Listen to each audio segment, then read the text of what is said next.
আসসালামু আলাইকুম ওয়া রাহমাতুল্লাহ। রহমত, বরকত, মাগফিরাত ও নাজাতের মাস রমজান মাস। নিয়ামতে ভরপুর এই মাসে নবীজি সাল্লাল্লাহু আলাইহি ওয়াসাল্লাম বিশেষ 4টি আমলের কথা বলেছেন। আমলগুলোর সঙ্গে কিছু দোয়া, জিকির, তওবা ও ইস্তেগফার রয়েছে। এর বিনিময়ে রয়েছে বেশ কিছু সুখবর। নবীজি সাল্লাল্লাহু আলাইহি ওয়াসাল্লাম রমজানকে স্বাগত জানাতে গিয়ে উম্মতে মুসলিমার উদ্দেশ্যে এই আমলগুলোর দিক নির্দেশনা দিয়েছেন। আর কি সেই আমল ও দোয়াগুলো?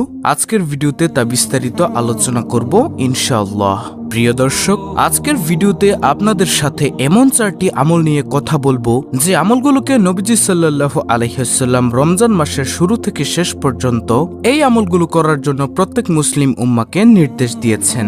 ভিডিওটি অত্যন্ত গুরুত্বপূর্ণ, তাই ভিডিওটি না টেনে শুরু থেকে শেষ পর্যন্ত দেখার জন্য অনুরোধ রইল। তাহলে চলুন মূল ভিডিও শুরু করা যাক।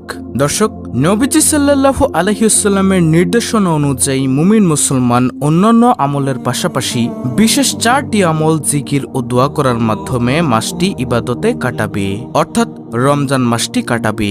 রোজাদারদের জন্য মাসটি ইবাদতের বসন্তকালে পরিণত হবে। আমল 4টির মধ্যে 2টি মহান আল্লাহর জন্য আর 2টি বান্দার জন্য।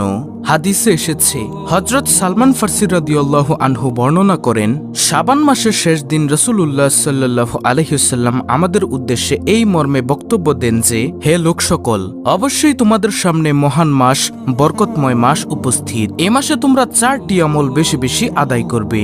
এর মধ্যে 2টি কাজ আল্লাহর জন্য আর 2টি কাজ তোমাদের নিজেদের জন্য। আল্লাহর জন্য 2টি আমল বা কাজ হলো, নম্বর 1, কালেমার সর্বোত্তম তাসবিহ লা ইলাহা ইল্লাল্লাহ পাঠ করা। 2, আল্লাহর কাছে বেশি বেশি ইস্তেগফার তথা ক্ষমা প্রার্থনা করা। আপনাদের মনে প্রশ্ন আসতে পারে যে নবীজি সাল্লাল্লাহু আলাইহি ওয়াসাল্লাম কেন কালেমার জিকির করার এত তাগিদ দিয়েছেন? তাহলে শুনুন প্রিয় দর্শক, এই কালেমা মানুষকে এক আল্লাহর স্বীকৃতি তথা তাওহীদের দিকে ধাবিত করে, মানুষের সবচেয়ে বড় অপরাধ শিরক থেকে মুক্ত রাখে, যে উদ্দেশ্যে আল্লাহ যুগে যুগে নবী রাসূল পাঠিয়েছেন আর আমাদের জন্য দিয়েছেন মহাগ্রন্থ আল কোরআন। তাই এ কারণেই কোরআন নাজিলের মাসে মহান আল্লাহর একাত্মবাদের স্বীকৃতি দিতে একনিষ্ঠতার সঙ্গে সঙ্গে বেশি বেশি কালেমার তাসবিহ পাঠ করা। তো প্রিয় দর্শক, আশা করি আপনারা বুঝতে পেরেছেন যে পবিত্র মাহে রমজানে রাসূলুল্লাহ সাল্লাল্লাহু আলাইহি ওয়াসাল্লাম কেন বেশি বেশি কালেমার জিকির করার কথা বলেছেন। তারপরে নম্বর 2, আল্লাহর কাছে বেশি বেশি করে ইস্তেগফার করা। ইস্তেগফার বেশি বেশি পড়ার কারণ, এ কারণেই কোরআন সুন্নায় বেশি বেশি তওবা ইস্তেগফার করার ব্যাপারে তাগিদ দেওয়া হয়েছে, কেননা গুনাহ মুক্ত জীবনের অন্যতম উপায় হচ্ছে তওবা ও ইস্তেগফার। আল্লাহ তাআলা ঘোষণা করেন, যে গুনাহ করে কিংবা নিজের অনিষ্ট করে অতঃপর আল্লাহর কাছে ক্ষমা প্রার্থনা করে সে আল্লাহকে ক্ষমাশীল এবং করুণাময় পায়। সুবহানাল্লাহ। এছাড়াও প্রিয় নবী সাল্লাল্লাহু আলাইহি ওয়াসাল্লামকে আল্লাহ তাআলা জানিয়েছেন, নিশ্চয়ই মুনাফিকরা জাহান্নামের নিম্নতম স্তরে অবস্থান করবে এবং তুমি কখনো তাদের জন্য সাহায্যকারী পাবে না, কিন্তু যারা তওবা করে সংশোধন হয় তারা ব্যতীত। সূরা নিসা আয়াত নম্বর 145 থেকে 146। প্রিয় দর্শক, শুধু তাই নয়, আল্লাহ তাআলা আরো বলেছেন, হে মুমিনগণ, তোমরা সবাই আল্লাহর দিকে প্রত্যাবর্তন করো যাতে তোমরা সফল কাম হতে পারো। তাই তো আল্লাহ বলেন, তোমরা তোমাদের রবের কাছে ইস্তেগফার করো, তিনি অত্যন্ত ক্ষমাশীল। এছাড়াও ইস্তেগফারের কারণে আল্লাহ তাআলা অনেক কঠিন অবস্থা থেকে মানুষকে হেফাজত করবেন। আর তা হলো, দেশে যদি খরা বা বিপর্যয় তৈরি হয় তবে আকাশ থেকে মেঘ বর্ষণ করবেন। দেশ মরুভূমি হবে না, বরং সুন্দর পরিবেশ তৈরি হবে যদি আপনি বেশি বেশি ইস্তেগফারের আমল করেন। তারপরে নিজেদের আয় রোজগার বেড়ে যাবে, কখনো অভাব আসবে না ইনশাআল্লাহ। সন্তান সন্ততি না থাকলে আল্লাহ তাআলা সন্তান সন্ততি দান করবেন। সুবহানাল্লাহ। পরিবেশকে সবুজময় করে দিবেন, পরিবেশকে সুন্দর করতে নদী নালা প্রবাহিত করবেন। আল্লাহু আকবার। সূরা নূহ আয়াত 10 থেকে 12। অর্থাৎ ইস্তেগফার করলে আল্লাহ তাআলা এই সমস্ত নিয়ামতগুলো আপনাকে দান করবেন। প্রিয় দর্শক, আশা করি আপনারা বুঝতে পেরেছেন যে প্রিয় নবী সাল্লাল্লাহু আলাইহি ওয়াসাল্লাম কেন পবিত্র মাহে রমজানে বেশি বেশি ইস্তেগফার করার কথা বলেছেন। তো এখন চলুন আমরা জানব নিজেদের জন্য 2 আমল। নিজেদের জন্য 2 আমলের মধ্যে প্রথমটি হলো, 1, আল্লাহর কাছে জান্নাত প্রার্থনা করা এবং জাহান্নামের আগুন থেকে মুক্তি চাওয়া। নম্বর 1, জান্নাত চাওয়ার কারণ। দেখুন, জান্নাত তো মুমিনের আসল ঠিকানা। যে ঠিকানায় বসবাসে মুমিন কখনো বৃদ্ধ হবে না, ব্যবহারের কোনো জিনিসপত্র পুরনো হবে না, যেখানে বিরাজমান থাকবে মধু মিশ্রিত নদী, মদের ফোয়ারা, যে মদ পানে দুনিয়ার মতো মাতাল হবে না কোনো মানুষ, সেখানে শেষ হবে না মানুষের যৌবন। তাই হাদিসে পাকে এ জান্নাত লাভের প্রার্থনা করতে বলা হয়েছে।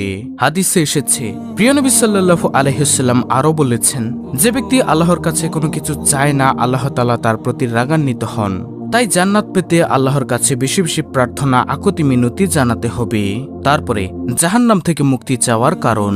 আল্লাহর কোনো বান্দা জাহান্নামের আগুনে জ্বলবে, এটা মহান আল্লাহ নিজেও পছন্দ করেন না।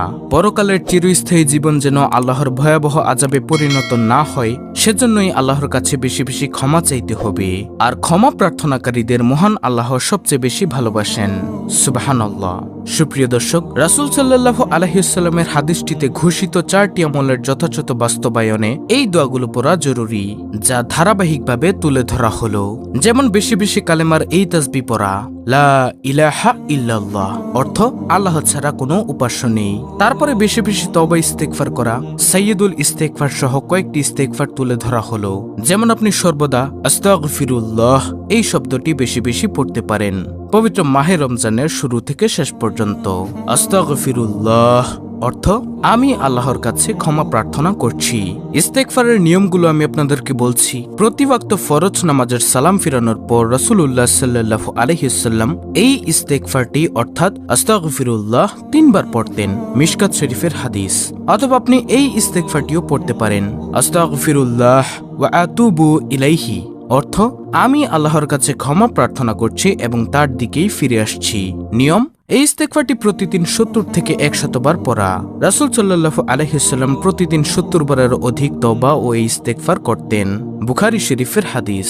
অথবা আপনি এই ইস্তেগফারটিও পড়তে পারেন, রব্বিগফিরলি ওয়া তুব আলাইয়া ইন্নাকা আনতাত তাওয়াবুর রহিম, অর্থাৎ হে আমার প্রভু, আপনি আমাকে ক্ষমা করুন এবং আমার তওবা কবুল করুন, নিশ্চয়ই আপনি মহান তওবা কবুলকারী করুণাময়। রাসূলুল্লাহ সাল্লাল্লাহু আলাইহি ওয়াসাল্লাম মসজিদে বসে এক বৈঠকেই এই দোয়া 100 বার পড়েছেন।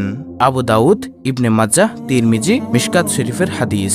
তারপরে আপনি পড়তে পারেন, আস্তাগফিরুল্লাহাল্লাযী লা ইলাহা ইল্লা হুয়াল হাইয়ুল কাইয়্যুম ওয়া আতুবু ইলাইহি, অর্থ আমি ওই আল্লাহর কাছে ক্ষমা চাই, যিনি ছাড়া প্রকৃতপক্ষে কোনো মাবুদ নেই, তিনি চিরঞ্জীব, চিরস্থায়ী এবং তার কাছেই তওবা করে ফিরে আসি।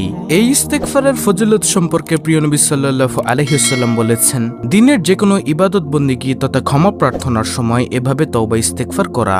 হাদিসে এসেছে, এভাবে তওবা ইস্তেগফার করলে আল্লাহ তাআলা তাকে ক্ষমা করে দিবেন, যদিও সে যুদ্ধক্ষেত্র থেকে পলায়নকারীও হয়। সুবহানাল্লাহ। আবু দাউদ শরীফের হাদিস, তিরমিজি শরীফের হাদিস, মিশকাত শরীফের হাদিস। অথবা আপনি সাইয়্যিদুল ইস্তেগফার, সর্বশ্রেষ্ঠ ইস্তেগফার পড়তে পারেন, যেমন আল্লাহুম্মা আনতা রাব্বি লা ইলাহা ইল্লা আনতা খলাকতানি ওয়া আনা আবদুকা ওয়া আনা আলা আহদিকা ওয়া ওয়াদিকা মাস্তাতাতু আউযু বিকা মিন শাররি মা সানাতু আবউ লাকা বিনি'মাতিকা আলাইয়া ওয়া আবউ লাকা বিযামবি ফাগফিরলি ফাইন্নাহু লা ইয়াগফিরুয যুনুবা ইল্লা আনতা। এই ইস্তেগফারটি করার নিয়ম সম্পর্কে রাসূলুল্লাহ সাল্লাল্লাহু আলাইহি ওয়াসাল্লাম বুখারী শরীফের বর্ণনায় বলেছেন, সকাল ও সন্ধ্যায় এই ইস্তেগফার করা, ফজর ও মাগরিবের নামাজের পরে এই ইস্তেগফার পড়তে ভুল না করা। কেননা হাদিসে এসেছে, যে ব্যক্তি এই ইস্তেগফার সকালে পড়ে আর সন্ধ্যা হওয়ার আগেই মারা যায়, কিংবা সন্ধ্যায় পড়ে সকাল হওয়ার আগেই মারা যায়, তবে সে জান্নাতে যাবে। সুবহানাল্লাহ। বুখারী শরীফের হাদিস। তারপরে জান্নাত লাভ ও জাহান্নাম থেকে মুক্তির দোয়া, আল্লাহুম্মা আদখিলনাল জান্নাতা ওয়া আজিরনা মিনান নার, অর্থ হে আল্লাহ, আমাদেরকে জান্নাতে প্রবেশ করাও এবং জাহান্নামের আগুন থেকে মুক্তি দাও। আপনি জান্নাত লাভ, জাহান্নাম থেকে মুক্তি পাওয়ার জন্য এই দোয়াটি বেশি বেশি পড়তে পারেন। বিশ্বনবী সাল্লাল্লাহু আলাইহি ওয়াসাল্লাম ঘোষণা করেন, যে ব্যক্তি সকাল সন্ধ্যা 3 বার জান্নাতের আশা ও জাহান্নাম থেকে মুক্তির জন্য প্রার্থনা করবে, জান্নাত জাহান্নামও আল্লাহর কাছে ওই ব্যক্তির দোয়া কবুলের সুপারিশ করবে। আল্লাহু আকবার। তো এই ছিল আমাদের আজকের ভিডিও, অত্যন্ত গুরুত্বপূর্ণ একটি ভিডিও। ভিডিওটি ভালো লাগলে অবশ্যই চ্যানেলটিকে সাবস্ক্রাইব করে পাশে থাকা বেল বাটন অল বাজিয়ে দিবেন, ভিডিওটিতে একটি লাইক দিবেন এবং কমেন্টে আমিন লিখবেন এবং অন্য মুসলিম ভাই বোনদের কাছে ভিডিওটি শেয়ার করে দিবেন যেন তারাও দেখে শিখে এই আমলটি করতে পারে। আল্লাহ রাব্বুল আলামিন মুসলিম উম্মাকে পুরো রমজান মাস রোজা পালন, ফরজ ও নফল নামাজ, জিকির আজকারের পাশাপাশি বিশেষ এই 4টি আমল এবং এর সঙ্গে সংশ্লিষ্ট দোয়াগুলো যথাযথ আদায় করার